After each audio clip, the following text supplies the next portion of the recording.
ڕووداوێک لە دوایەکانی کوشتن و فراندن لە کەرکووک لیژنەی ئەمنی شارەکەی خستۆتە ژێر پرسیارەوە لە دوایین حاڵتیشدا بەهۆی ڕووداوی تەقەکردنەوە ژێگری بەڕێوەبەری پشکنەری لە کۆمپانیای نەوتی باکوور کوژرا. بەرپرسی لیژنەی ئەمنی ئەنجومەنی پارێزگای کەرکووک زیادبوونی حاڵەتی کوشتن و ڕفاندن لە شارەکە بۆ کرانەوەی سنوورەکانی عێراق بۆ گروپە تونڕەوەکان و سیخوڕە جیهانەکان دەگەڕێنێتەوە. لە دوای شەڕی داعش سنوورەکانی عێراق واڵایە بۆ تیرۆریستان و بۆ جاسوسی عالەمی. جاسوسی عالەمی پیرانی پێیە، پارەی پێیە لە پێناو کوشتنی کەسایەتیەکان بە تایبەت کەرکووک مستەهدەفە لە دەوڵەتانی دەراوسێەوە لە ئیسرائیلەوە لە وڵاتان و هەمووی بۆ کەرکووک نێراوە. خەڵکە کوژێ لە پێناو کێشە دروستکردن لە پێناو ئاژەوەنانەوە لە پێناو ڕەوشی کەرکووک تێک بدەن و بیخەنە من لایەنێکە.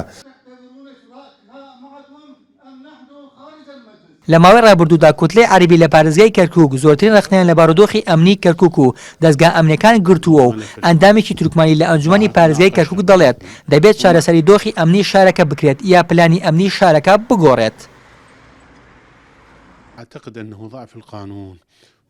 پێم وایە سستی یاسا و سزانەدانی ئەو کەسانی کەم و کوڕیان هەبووە و هێزە ئەمنیەکان نەیانتوانێت بە باشی ئاسایشی شارەکە بپارێزن. ئەمانەش وایان کردووە کە ئەم ڕووداوانە دووبارە ببنەوە. هیوادارم بەرپرسانی ئەمنی شارەکە کار لەسەر نەهێشتنی ئەم جۆرە ڕووداوانە بکەن.